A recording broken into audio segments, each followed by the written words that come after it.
নমস্কার। NIS D.El.Ed নিয়ে গুরুত্বপূর্ণ খবর। যারা প্রাথমিক শিক্ষক নিয়োগে অংশগ্রহণ করেছেন বা টেট পাস করেছেন, তো এই নিয়ে কি এনসিটির কোনো বিজ্ঞপ্তি প্রকাশ করবে? যে সুপ্রিম কোর্ট, মহামান্য সুপ্রিম কোর্ট যে 28/11/2023 যে রায় দিয়েছিলেন, যে জাজমেন্ট দিয়েছিলেন, সেটা কি এনসিটি কিছু এই প্রসঙ্গে কিছু বিজ্ঞপ্তি জারি করবে? তো এই প্রসঙ্গে এক কথায় উত্তর যে না, এই প্রসঙ্গে কোনো বিজ্ঞপ্তি জারি করবে না। কেন করবে না? যে এনআইওএসদের কিন্তু বসতে দেওয়ার ব্যাপারে কিন্তু এনসিটিউর কোনো নির্দেশিকা নেই।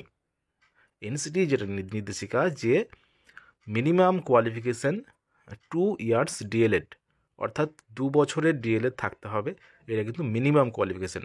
কিন্তু যেটা প্রমাণ হয়েছে মহামান্য সুপ্রিম কোর্টে, যে সেটা 2 বছরের এনআইওএস ডিএলএড কিন্তু 2 বছরের ডিগ্রি নয়, ডিপ্লোমা নয়।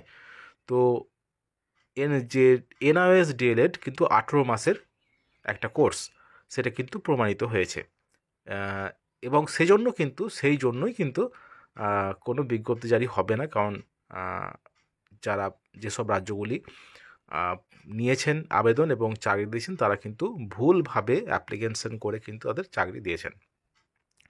তো বিষয়টা এরকমই, যে ইনক্লুডিং, অনেকে বলছে যে 18 মাসের কোর্স ইনক্লুডিং যেটা ইন্টার্নশিপ, সেটা কিন্তু ইনক্লুড আছে 18 মাসের মধ্যেই, সেটা কিন্তু বলা হয়েছে।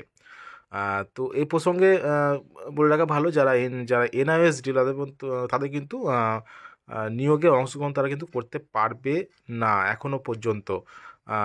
কেননা সুপ্রিম কোর্টের একটা জাজমেন্ট, সেই জাজমেন্টকে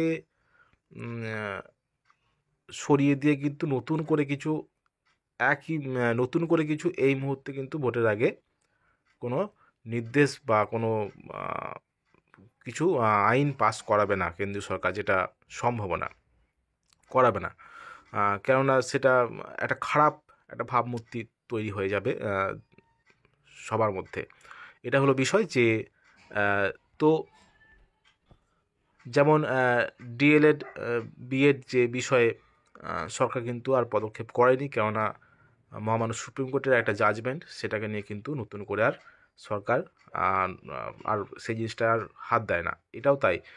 এটা হলো বিষয়, যে সুপ্রিম কোর্টে যেহেতু রায় হয়ে গেছে, জাজমেন্ট হয়ে, সেটাকে কিন্তু খণ্ডন করবে না সরকার। প্রাথমিক শিক্ষা পর্ষদও যেটা দিয়েছিল এনসিটি নিয়ম অনুযায়ী, যে মিনিমাম কোয়ালিফিকেশানগুলো দিয়েছিল, তো সেখানে কিন্তু 2 ইয়ার্স ডিএলএড ছিল। কিন্তু এনআইএস ডিএলএড যে ফর্ম ফিল আপ করেছেন, সেটা কিন্তু 2 ইয়ার্স বলেই কিন্তু করেছেন, কিন্তু সেটা 18 মান্থের কোর্স, সেহেতু ভুল অ্যাপ্লিকেশন করেছেন। সেই জন্য কোনো নতুন করে বিজ্ঞপ্তি আসবে না।